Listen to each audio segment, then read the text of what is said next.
Olá, pessoal, tudo bem com vocês? Espero que sim. Estamos aqui para mais um dos nossos encontros assíncronos, né? Nossa aula gravada hoje, né? Trabalhando com vocês um assunto que diz respeito também à análise do capital de giro, porém agora focado na análise do contas a receber. Então hoje nós vamos falar de um assunto que é nada mais do que a administração do contas a receber. E aí é importante vocês entenderem o que é o contas a receber, né? O que é o contas a receber? Basicamente, gente, o contas a receber é aquela carteira de clientes que a empresa tem. São os clientes. Contas a receber e clientes é a mesma coisa, só uma maneira diferente de dizer a mesma coisa. Quem são esses clientes, né? Pessoal, esses clientes é aquele conjunto de clientes que, né, rotineiramente ou eventualmente compram a prazo da empresa, né? Então é muito importante quando a gente fala do contas a receber entender que a gente precisa ter um super cuidado com esse grupo, com essa carteira, porque além de ser um ativo muito precioso para nossa nossa empresa, ele exige um cuidado, porque se não bem administrado ou mal administrado, vai repercutir com certeza tanto em problemas de liquidez quanto em problemas de rentabilidade. E aí é importante, quando a gente fala de finanças, é importante a gente entender que para a gente ter cliente, a gente tem que fazer um investimento nesse contas a receber. Como assim um investimento? Pessoal, é um investimento por quê? Porque basicamente a empresa, ao conceder crédito para um cliente, porque nada mais é que o cliente vem na nossa loja, adquire um produto, um serviço, uma mercadoria a prazo, ou seja, nós estamos fazendo um investimento nele. Que investimento? Com a garantia de que dali a um determinado período ele vai nos devolver aquele investimento, né? Só que isso tem um risco sempre, né? Qual é o risco? O risco da inadimplência. Então é muito importante que a gente entenda as medidas que interferem no contas a receber. A primeira que eu coloquei ali, então o investimento nesse tipo de ativo ele depende de algumas medidas, né? Algumas variáveis, vamos chamar assim. A primeira variável é a política de crédito, tá? E aí, a política de crédito é importante a gente entender que ela é dividida em 4 aspectos. O primeiro, o padrão de crédito, eu vou falar de cada um. O segundo, o prazo, os prazos, né? Os descontos e a cobrança. Então, vamos primeiro entender sobre a primeira variável, a análise do padrão de crédito. Então, primeira coisa, a gente antes de, eu vou conceder crédito para qualquer cliente, é arriscado, concordam comigo? Vocês venderiam a prazo para qualquer pessoa? Geralmente não é assim. Como é que funciona hoje? Hoje a tecnologia ela nos ajuda muito, porque as pessoas fazem uso do cartão de crédito, eu vou falar dele, né? O cartão de crédito reduziu significativamente o risco das empresas. Por quê? Porque nada mais é que a pessoa, ao passar o seu cartão de crédito, a financiadora ela já nos paga, e se o cliente ficar devendo, ele vai ficar devendo pro cartão de crédito, né? Para a empresa que está financiando esse cartão. Ao juro, você sabe, né? As taxas de juros do cartão de crédito, se atrasadas, ultrapassam 156%, e aí pode ser até mais, dependendo do cartão de crédito, do tipo de crédito concedido para você. Então, são coisas que diminuem, né, o cartão de crédito. Mas imagine que você faz por boleto. Vamos imaginar que a gente vende lá uma determinada mercadoria, o cliente chegou na minha loja e ele diz, eu quero comprar a prazo, né? Especialmente as empresas de comércio ou indústria, né? Não tem o cartão de crédito, você não faz no boleto? Você não faz uma nota promissória para mim? Antes de fazer essa concessão imediata, a gente diz que a gente precisa fazer a análise dos padrões de crédito desse cliente, que nada mais é os 5 Cs, que estão ali para vocês. O primeiro é analisar o caráter do indivíduo, a disposição para pagar. Aí já entra aquela consulta ao Serasa, né, que muitas lojas já pedem. A capacidade. O que é a capacidade? Então, o caráter e a disposição para pagar. Como é que os caras já vêm ali? Eles já vêm, já consultam o teu CPF. Por isso que a primeira coisa que já te pergunto qual é o teu CPF. Porque eles vão lá e vão consultar se você tem essa predisposição para ser inadimplente. A capacidade, eles vão pedir o teu potencial de geração de recursos, né? Então, um contra-cheque, né? Vão perguntar dados, informações se tu tem uma renda, né? Que também tem a ver com o capital, qual é o teu patrimônio. Ah, tu não tem uma renda, mas alguém na tua família tem, né? Então, é o filho, né? Eu me recordo, vocês são mais jovens do que eu, mas eu me recordo que na minha cidade as pessoas compravam muito pelo nome, né? É filho do fulano de tal lá, né? Nos Maynard. Bom, Maynard é uma grande rede lá da cidade. Então, o senhor falou que era, as pessoas já sabiam que tinha capital, né? Tinha patrimônio, caso desse algum problema. O colateral é o que a gente chama de garantias, tá? As pessoas também, algumas empresas, dependendo do tipo de ativo, elas vão pedir o quê? Garantias, que é um fiador, né? Por exemplo, no caso de um imóvel que você está comprando, então de um carro, né? Se você não tem capital, você tem que ter colateral, tem que ter alguma garantia ou alguém que faça essa garantia. E condições também é analisar a conjuntura econômica, né? Qual é a conjuntura econômica? Por exemplo, é uma área hoje né, hoje, por exemplo, é uma conjuntura preocupante. Nós estamos no meio de uma pandemia, né, onde muitas pessoas perderam o emprego, né, muitos segmentos estão parados, né, e aí pode isso impactar na concessão do crédito. Então, é importante vocês entenderem, né, pessoal, tudo isso que eu tô falando tá lá no nosso livro básico, né, então vocês podem complementar com a leitura. Toda a minha aula ela é um resumo, né, ou uma abordagem mais sintética, né, do conteúdo e também mais pontual do que é mais importante dos capítulos, né. Esse capítulo é o capítulo 4 do livro, tá? Administração do capital de giro, tá? Que vocês encontram na biblioteca, no Xerox, vocês provavelmente já devem ter pego, porque a gente solicitou isso lá no primeiro dia de aula lá, quando nos encontramos. Seguindo um pouquinho mais, a gente vai falar um pouquinho dos problemas do 5C, né? Então, entendi os 5Cs, professora, só que mesmo que eu faça uma análise, isso tem sempre um risco, né? Por exemplo, depende do julgamento individual de um funcionário. A pessoa que está do outro lado sempre tem uma intuição dela. Então, às vezes, ela pode fazer toda essa consulta, conceder o crédito e aquela pessoa vir ser inadimplente. Então, não é uma garantia, né? Depende muito da experiência de quem concede o crédito. Por isso que tem pessoas que trabalham muito com vendas, né? E sabem vender muito bem, conseguem dar uma garantia muito maior, né? Especialmente nesses casos que não há garantia por cartão de crédito, né? Ou outras formas, né, financeiras. Claro que é sempre preferível fazer a venda à vista, mas a gente sabe que não dá para trabalhar, uma empresa não trabalha somente à vista, né? A empresa, hoje, um diferencial competitivo é parcelar em 10 vezes. Claro que hoje as pessoas fazem no cartão de crédito, porque o cartão de crédito, como eu disse, minimiza esse aspecto, né? Ele vai, eu não vou ter essa preocupação, quem vai ter essa preocupação é quem está concedendo o crédito para o cliente. E ele não faz um vínculo direto com o objetivo da empresa. O que eu estou querendo dizer com isso? Às vezes, a concessão do crédito, o cara pode atender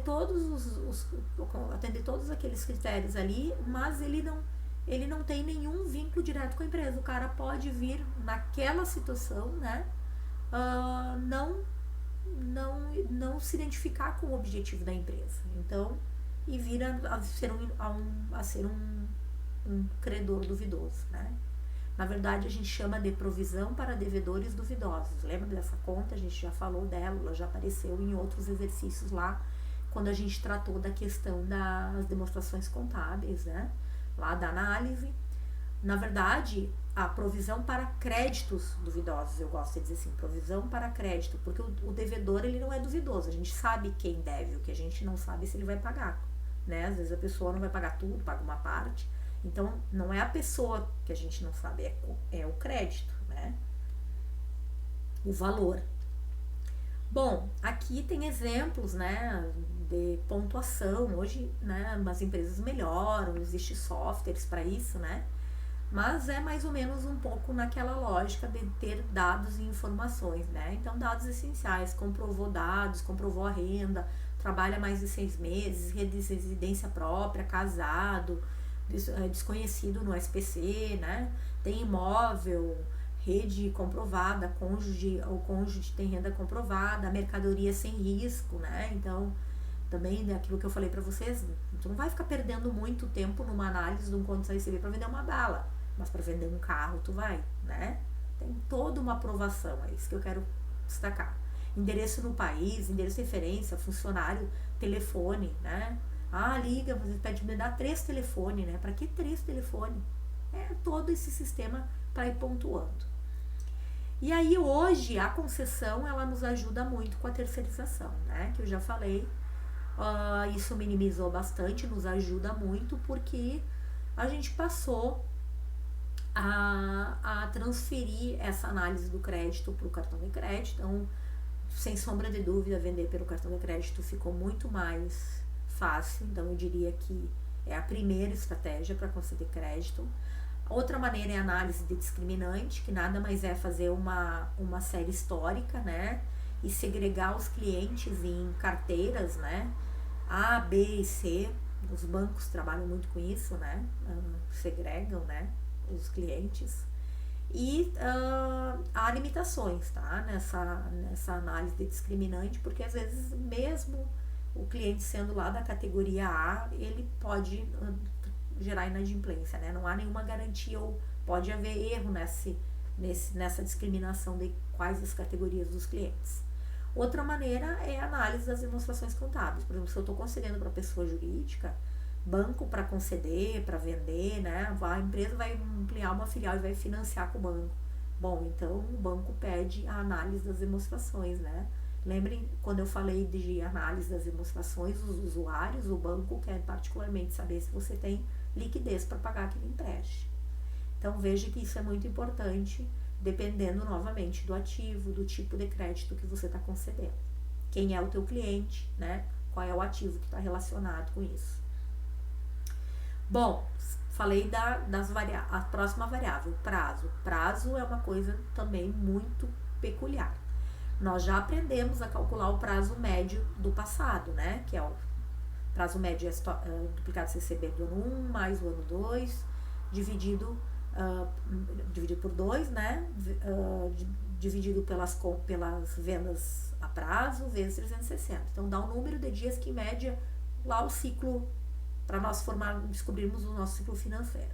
Bom, mas agora essa é que eu já concedi. Agora, professor, eu quero pensar para conceder para frente, né? Daqui para frente. Eu já sei que eu tô olhando para o passado, mas e para mim estabelecer o meu prazo, o que eu tenho que olhar? Primeiro, concorrência, né?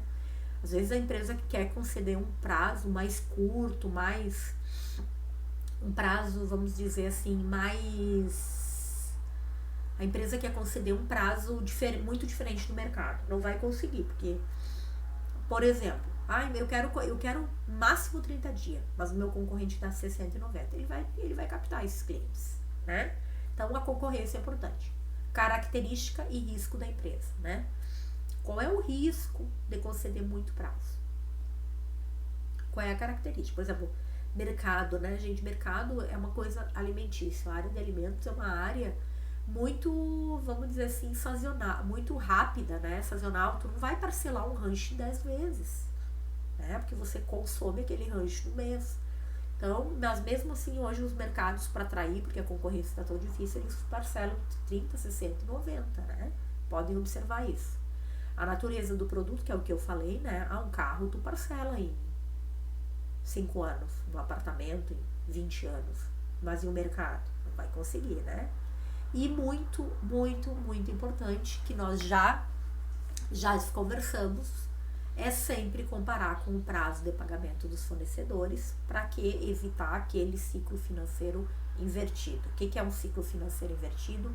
É aquele que primeiro eu pago e depois recebo. Nós não podemos deixar que isso aconteça. Sempre nós temos que pagar, receber primeiro e pagar depois, tá?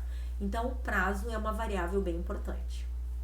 Descontos financeiros concedidos. Bom, primeiro a gente tem que entender que tem diferenças, né? De desconto. Existem 2 tipos de descontos. O primeiro desconto é o desconto comercial. O desconto comercial é no ato da venda. Não é aquele desconto que eu dou, por exemplo, para o cliente que paga à vista. Então, não envolve muito o contas a receber, porque a gente não dá desconto para desconto e mais a prazo. A gente, ou é à vista com desconto ou é a prazo pelo mesmo valor, não é assim? Mas existe ali, pessoal, um desconto bem importante para nós, o desconto financeiro. O que é esse desconto financeiro? Esse desconto financeiro é aquele que o cliente que comprou a prazo, que levou o boleto para casa, que decidiu pagar antes. Ele fez a compra dele em 30, 60, 90 e 120, só que ele chegou lá nos 30 dias, ele quer quitar todos os boletos. Eu tenho que dar desconto. Isso é uma atrativa bem interessante. E a gente, a legislação, o Código do Consumidor, ele recomenda, né, já tem jurisprudência, que ele seja obrigatório, apesar de muitas empresas dizerem assim, não vou dar. Tem que dar, né, gente? Porque não tinha juro, né? Era o mesmo valor. As empresas alegam, mas eu não botei juro, né? Mas tem empresas que colocam, que está embutido, então teria que descontar aquele juro, né? Então imagine que as prestações eram de 400. Se o cara pagou, era em 30 dias quer pagar todas, dá um desconto pro cara, né? E isso é bom para a empresa, porque a empresa está antecipando o investimento. Em vez dela esperar 120 dias para receber, aquele cliente já quer pagar. Então é bom, né? É sempre bom para a empresa, diminui a necessidade de caixa da empresa, né? Então é bem importante esse desconto, foi o que eu coloquei ali, diminui a necessidade de caixa e o investimento no contas a receber.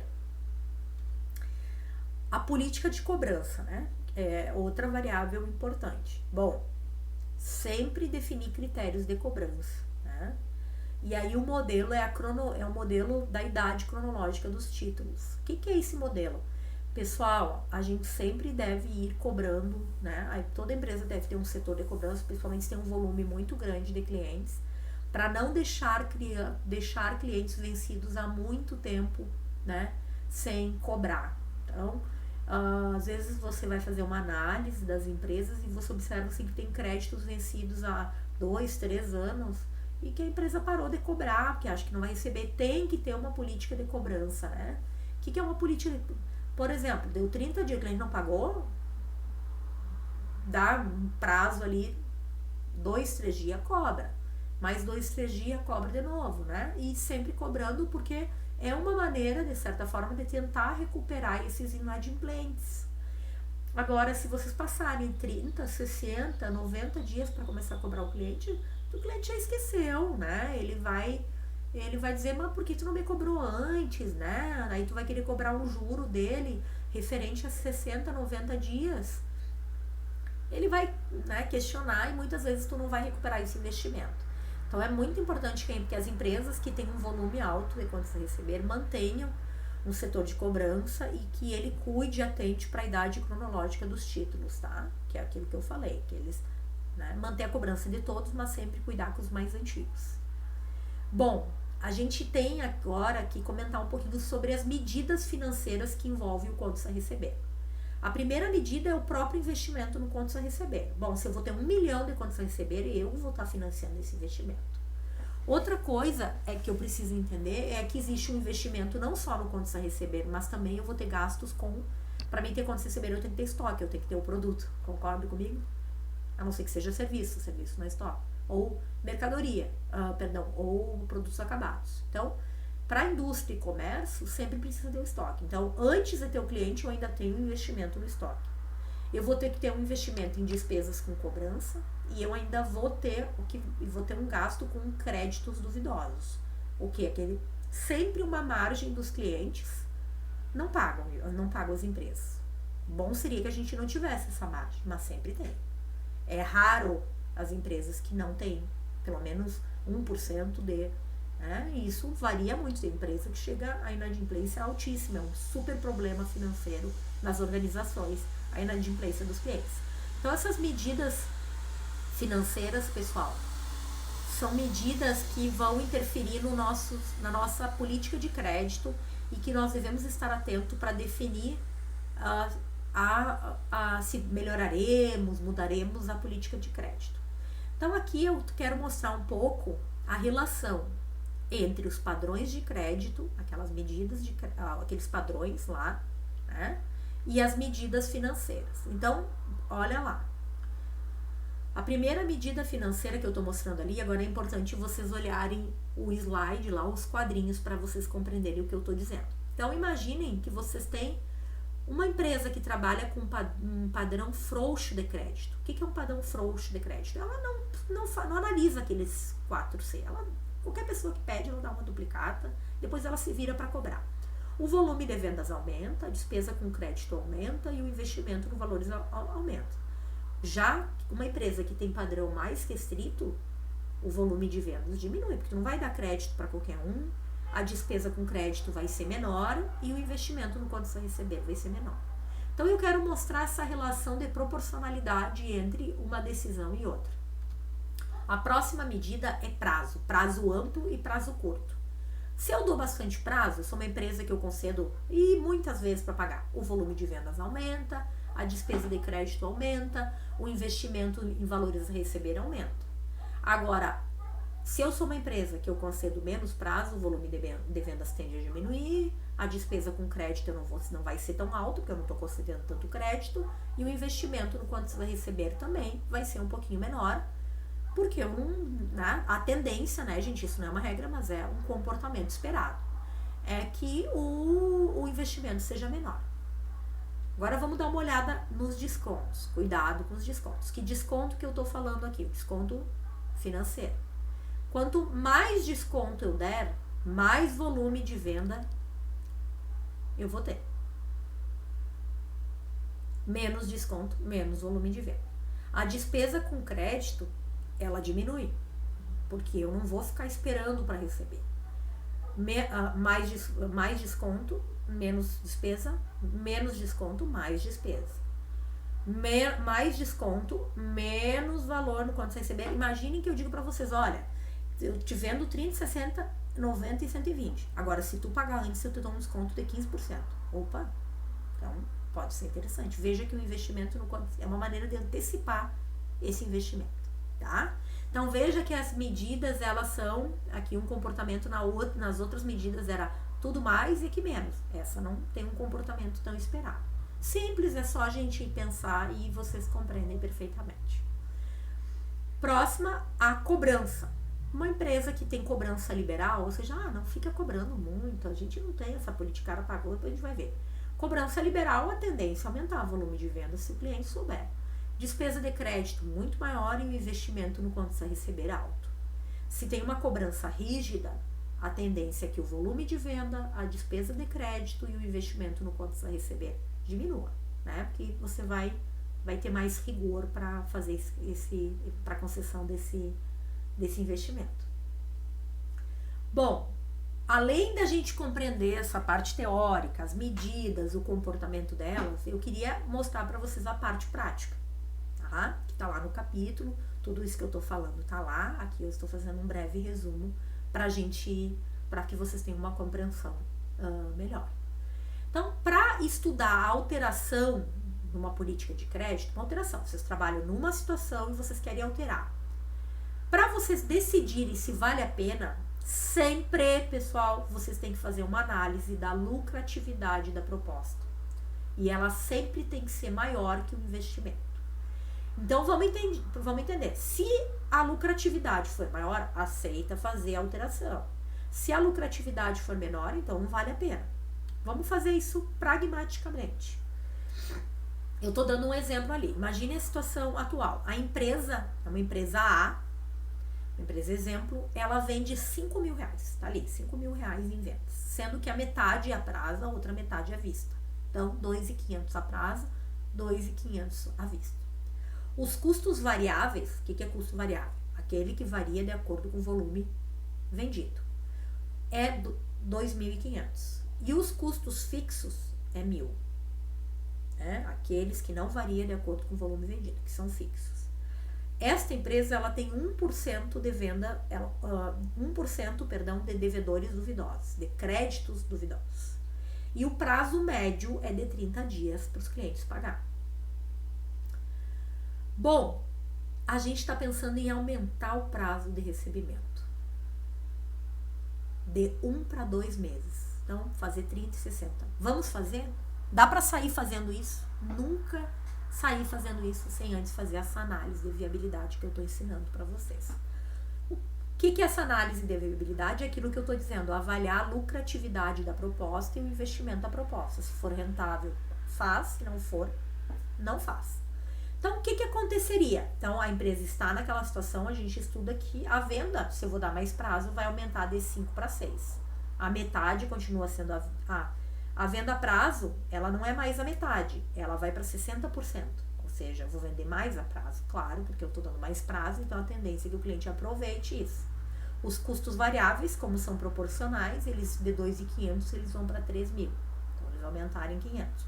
O fixo continua 1.000. A provisão aumenta de 1 para 1,5, é o que está ali. E o prazo de 1 para 2. O primeiro passo, gente, é montar uma tabelinha, que é essa tabelinha aqui que eu tô mostrando para vocês, que tá na tela.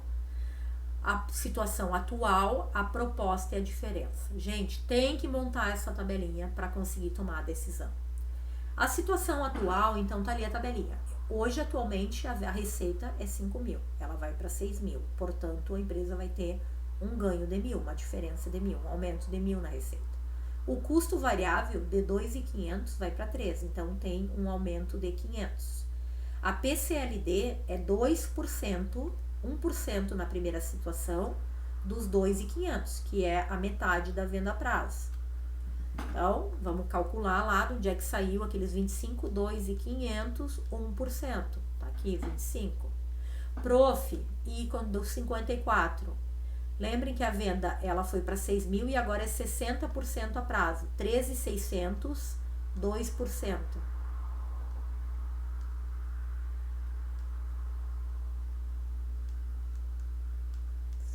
Só um pouquinho. 6.000, né?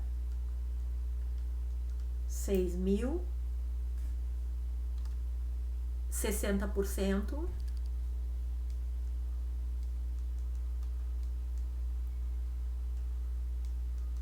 A minha calculadora ligou aqui.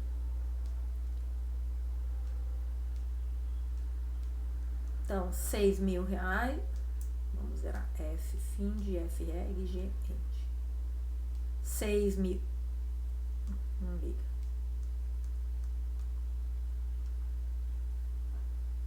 Tem que trocar a calculadora. Então, vamos lá. C, F, REG, F, FIND, G, END. Vamos ver se ela liga. Agora zerou. Então, tá ali 54, que nada mais é. A venda vai para 6.000 reais, 60%, né? Vezes a PCLD vai para 1,5. 1,5 de 60% das vendas dá R$54 de provisão. A diferença, bom, a provisão era 25, foi para 54 menos 29. Então, um aumento de R$29 de despesa com credores duvidosos. Claro, eu vendo mais, mas eu tenho uma perda provável maior. O custo fixo permanece igual, não há diferença, é zero. Então, qual é o lucro operacional na proposta atual? Basta eu pegar a receita e tirar todos os custos e despesas. Na situação atual, eu tenho 1.475 de lucro.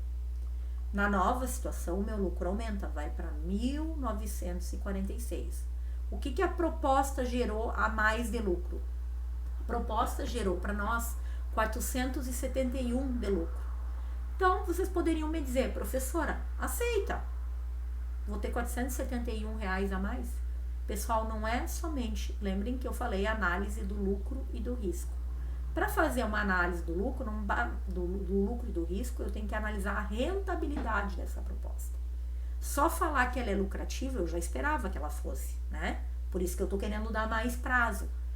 Eu quero nada mais que ver se vale a pena em relação à rentabilidade. Então, eu preciso estar por dentro, ciente de que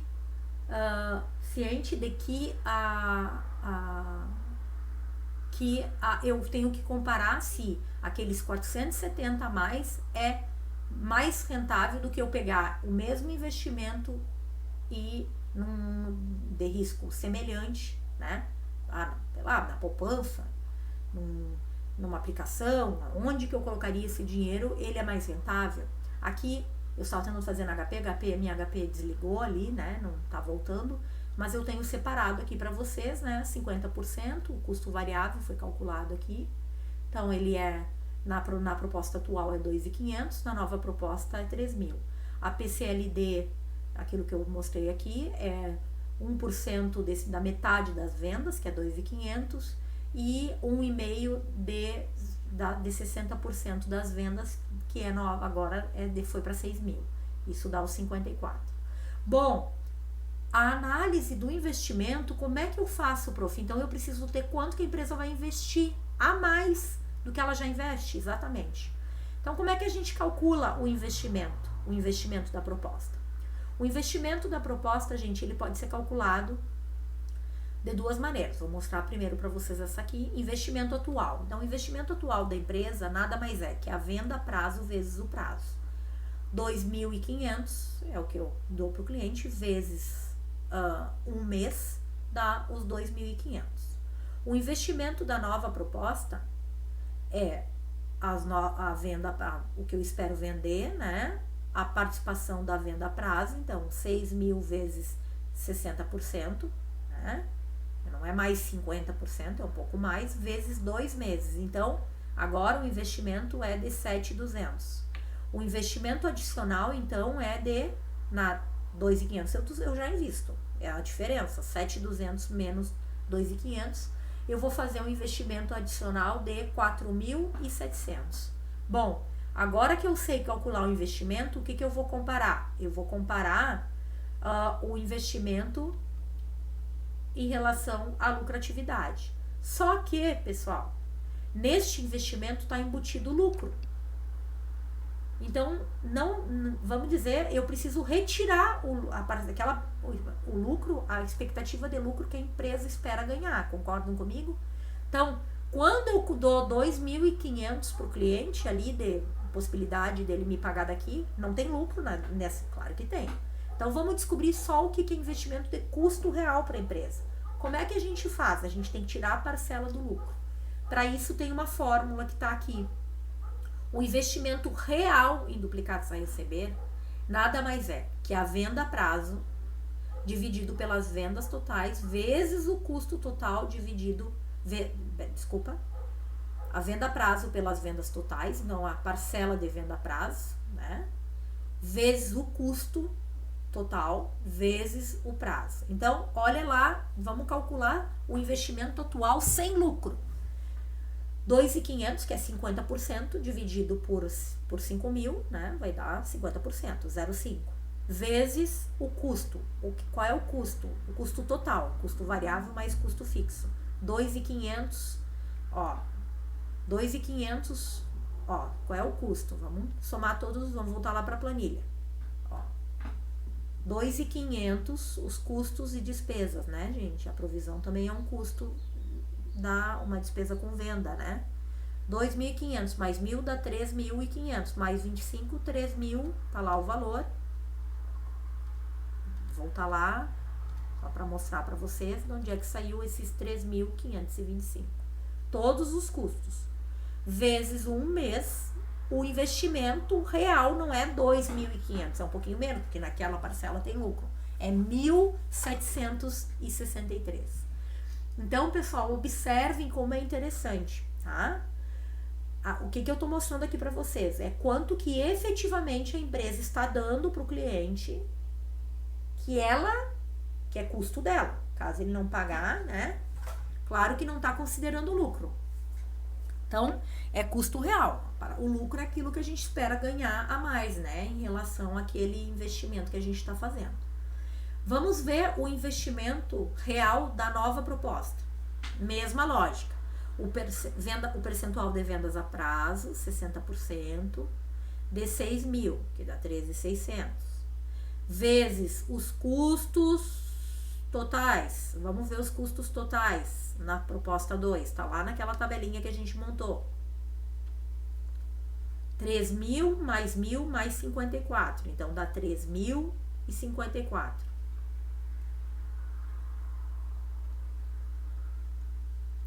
Opa, 3.054, o que eu esqueci?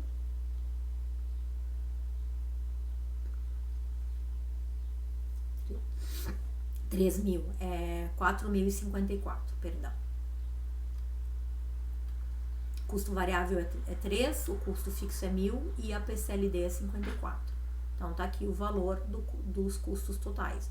Vezes 2 meses, porque a nova proposta vai dar um investimento na nova proposta real, ou seja, sem considerar o lucro, de 4.865.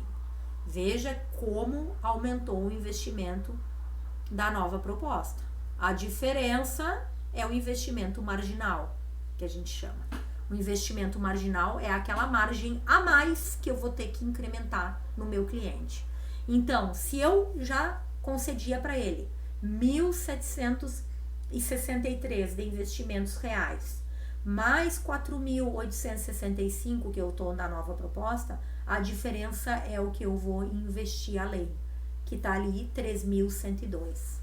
Depois de eu ter essa informação, o investimento marginal prontinho, eu tenho condição agora de analisar a rentabilidade da proposta. Considerando o lucro, a rentabilidade da proposta nada mais é que os 471, que é aquela diferença de lucro, o lucro que eu estou ganhando, vezes o investimento com lucro.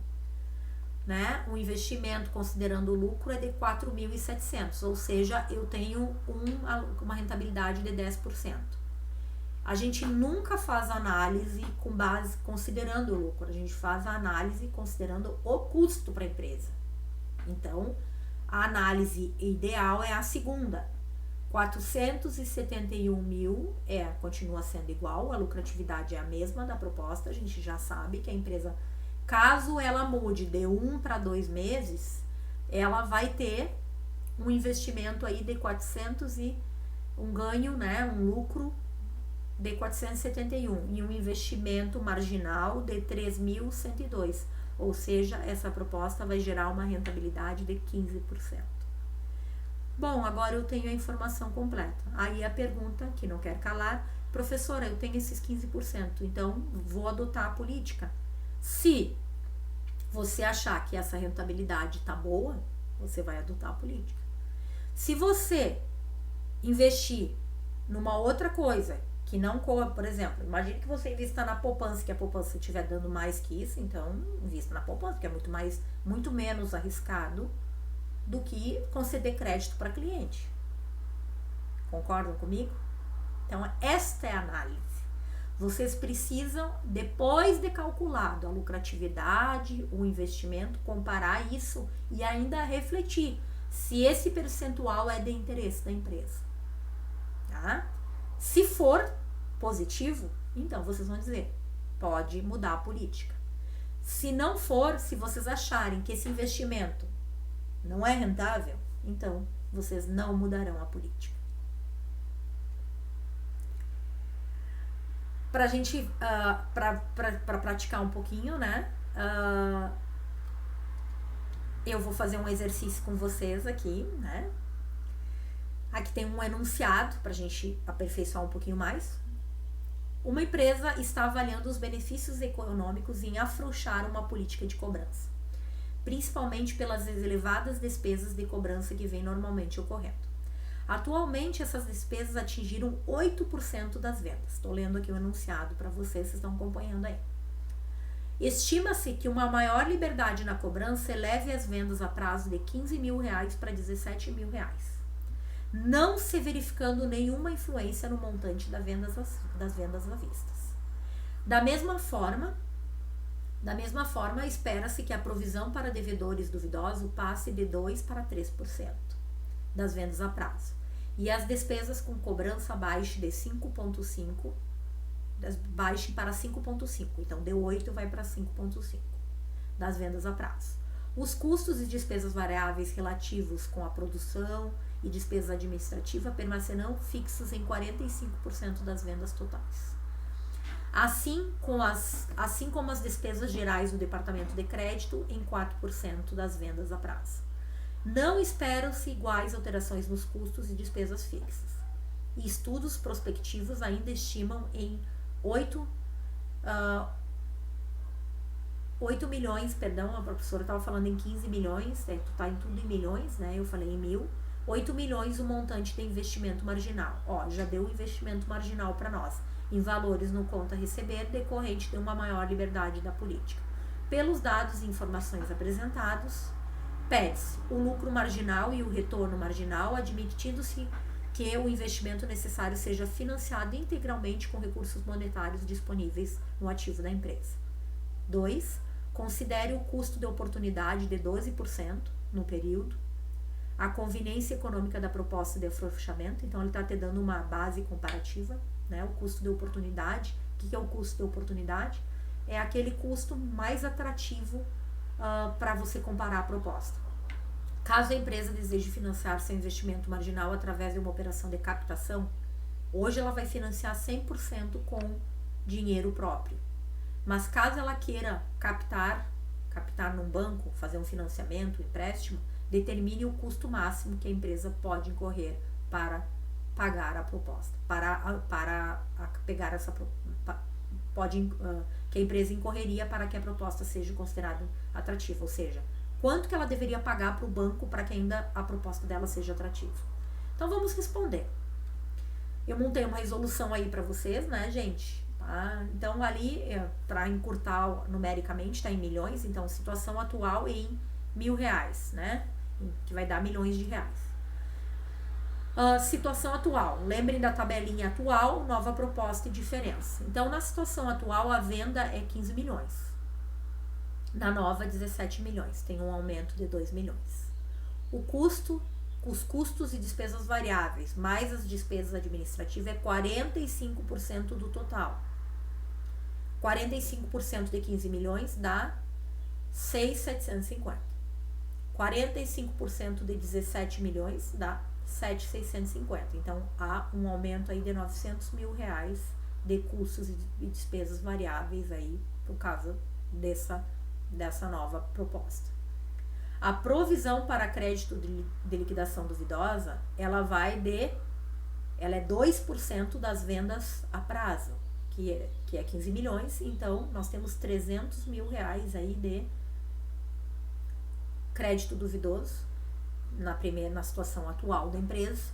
Na nova situação, essa provisão ela vai para 510, ou seja, tem uma despesa ali, faltou um entre parênteses, né, para mostrar para vocês ali que é tudo despesas, né, saídas, R$210 mil. A despesa com cobrança, ela era 8. A empresa quer mudar exatamente essa variável, a despesa com cobrança, quer diminuir para 5,5, quer afrouxar a cobrança. Então, 8% de 15 milhões dá 1.200.000 e 5% de 17 milhões dá 935 mil. Portanto, aqui a gente tem um ganho, né? Aqui há uma redução na despesa com cobrança, por isso que está menos 2.365. As despesas gerais do departamento de crédito é 4, vão continuar 4. 4 de 15 milhões dá 600 mil. 4 de 17 milhões dá 680 mil. Ou seja, tem 80 mil a mais de gasto. O que agora é possível? A gente descobrir o lucro, a margem de contribuição de cada proposta, o lucro operacional de cada proposta. Nada mais é que este, menos este, menos este, menos este, menos este, vai dar os 6.150.000.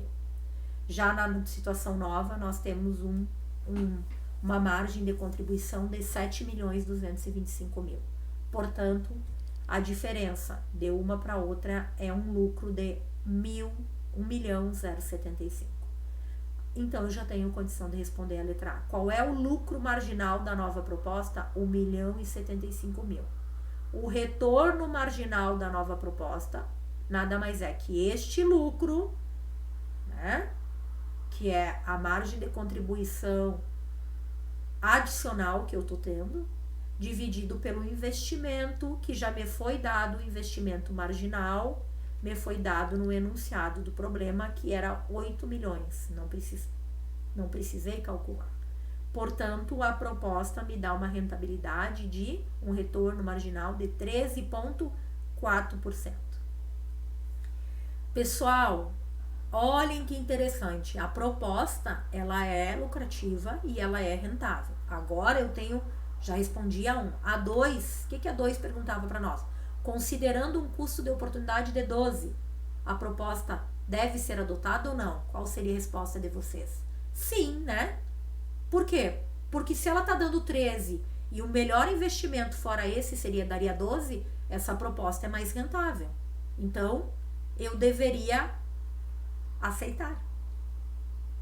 Eu devo aceitar. Eu não deveria. Eu devo. Por quê? Porque a proposta é mais lucrativa que a alternativa a melhor, que o custo de oportunidade. A melhor oportunidade tirando essa. Então, se tivesse dado abaixo de 12, eu deveria rejeitar. Acima de 12, eu tenho que aceitar. E a última pergunta, caso a empresa deseje recorrer a um banco para financiar aqueles 8 milhões, qual é o custo máximo que ela deveria pagar? Para a proposta ser atrativa?